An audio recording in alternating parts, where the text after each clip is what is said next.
بسم اللہ الرحمن الرحیم والسلام علی من اتبع الہدا۔ ہدایت کی اتباع کرنے والوں کو راحت دو جہاں قرآن چینل کی طرف سے سلام عرض ہے۔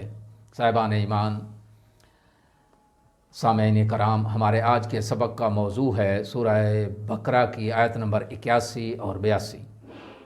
تو اللہ تبارک و تعالیٰ کے پاک نام سے ابتدا کرتے ہیں۔ بسم اللہ الرحمن الرحیم۔ بلا من کسب سیئۃ وآحاطت بہ خطیئتہ فاولئک اصحاب النار ھم فیہا خالدون۔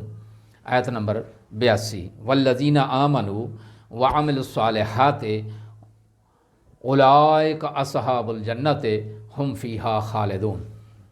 ان کے تراجم یہ ہیں۔ پہلی آیت کا ترجمہ آیت نمبر 81 کا، البتہ جو کوئی بدی اختیار کرے اور اس کے گناہ اس پر حاوی ہو جائیں تو ایسے لوگ اہل دوزخ ہیں جس میں وہ ہمیشہ رہیں گے۔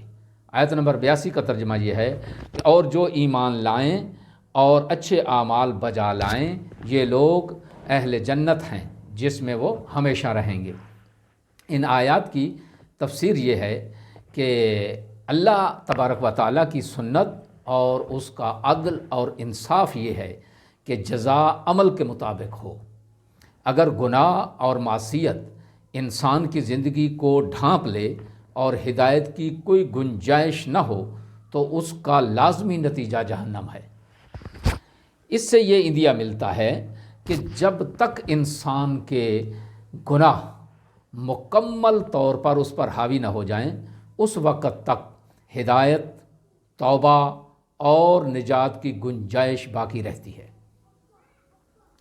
ان آیات میں جو بیان ہوا ہے ان میں جو اہم نکات ہیں وہ دو ہی ہیں، جیسے کہ ان آیات کے تراجم سے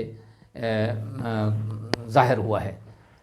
پہلا نکتہ یہ ہے کہ گناہوں میں مکمل طور پر گھر جانا جہنم میں ہمیشہ رہنے کا موجب بنتا ہے، اور دوسرا نکتہ جو ہے اس میں وہ ہے کہ جنت کے حصول کا معیار ایمان کے ساتھ عمل صالح بھی ہے۔ دعا ہے کہ خداوند عالم ہمیں ہر قسم کے گناہ سے دور رکھے اور عمل صالحہ بجا لانے کی توفیق عظیم عنایت فرمائے۔ وآخر دعوانا ان الحمد للہ رب العالمین۔